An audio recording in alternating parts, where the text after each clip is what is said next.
Nurturing Relationships, The Art of Caring and Sharing by Swami Nikhileswarananda. As monks, we are supposed to be beyond all relationships. Yet, I have been selected as a speaker for this beautiful topic. Maybe because as Sri Ramakrishna said, an onlooker or bystander watching two chess players understand the game better since he has an objective view of both sides. As monks, we have an objective view of relationships as we are approached for counseling by both sides husband and wife, children and parents, daughter in law and mother in law separately, projecting their own viewpoints about their relationships. So, as monks, we get an inside perspective of our objective view of various kinds of relationships, and perhaps that is the reason why I have been selected as the speaker on this vast subject of nurturing relationships.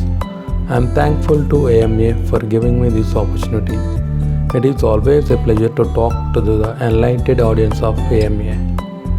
There are many types of relationships: husband and wife, parents and children, teacher and student, laborer and employer, trade union and management, supervisor and manager, etc. Each relationship requires separate and elaborate treatment, which is not possible to do in a single talk. So I will try to give a comprehensive package common to all types of relationships based on my experience of counseling during last many years. And community or society can be divided into three groups. The first group wants three P's: profit in their business transactions and deals, pleasure in their daily activities and pursuits, and popularity amongst relatives and friends. For this group, IQ or intelligence quotient alone is sufficient. The second group wants genuine and long-lasting relationship and peace of mind. They want three H's: happiness in life, harmony in family, corporate and social life, health and both physical and mental to achieve the other two H's. This group requires EQ or emotional quotient in addition to IQ. The third group wants not only happiness, harmony and health, but also everlasting relationship with infinite happiness, joy and peace, because human beings cannot remain contented with finite happiness, joy and peace. This group requires not only IQ and EQ but also SQ or spiritual quotient as well. I will deal with all the three groups and give a comprehensive package applicable to all the three groups. I can conveniently bypass the first group since a large number of books are now flooding the market, including the classic book of Dale Carnegie, How to Win Friends and Influence People, and books like How to Manage the Boss, etc., which you might have already read. A supervisor once asked me during a training program that I was conducting as a part of seminar in an industrial house, how to manage the boss, and I jokingly said, please keep a little bit of Amul butter with you and offer it now and then to the boss. You know, everyone likes buttering and flattering. There are so many such tactics to win over your boss, your husband or your wife, that are described in these books. But if we want to build genuine relationships, we will need to work hard. An attitude of sacrifice and unselfish service is necessary, as nurturing relationship is like nurturing a plant or a sapling whose requirements are as 1. Soil. For a sapling to take roots and grow, the first requirement is proper soil condition.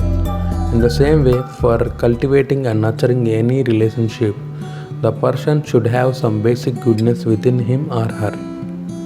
2. Fencing the relationship. For the sapling to grow, fencing or a guard is required for protection. Otherwise, cows and goats may come and eat away the plants. But this fencing is necessary only till the plant grows to a certain height, till it becomes strong and is safe from cows and goats. So also in relationships, it requires protection of discipline and etiquettes and manners only in the initial stage, and that is why parents are called guardians of their children. But after that initial stage, the guard needs to be removed, as otherwise the growing plant will break the guard and free itself. In the same way, parental guarding needs to be relaxed when the child becomes an adolescent. Trouble starts when guardians wants to guard their children even after they have grown up. Kahil Gibran rightly said that children are a gift of God, whose temporary custodians are guards, the parents are, only till such time they are not able to look after themselves. If the guardianship and control persists beyond that period, the relationship soars, suffocating the child and affecting development of personality of the child. Once a girl told me that her problem was that her mother was so much attached to her that she felt suffocated. She was not even permitted to go out of the city for higher education. 3. Fresh air and sunlight. These are necessary for the healthy growth and development of a child, just as in case of a plant.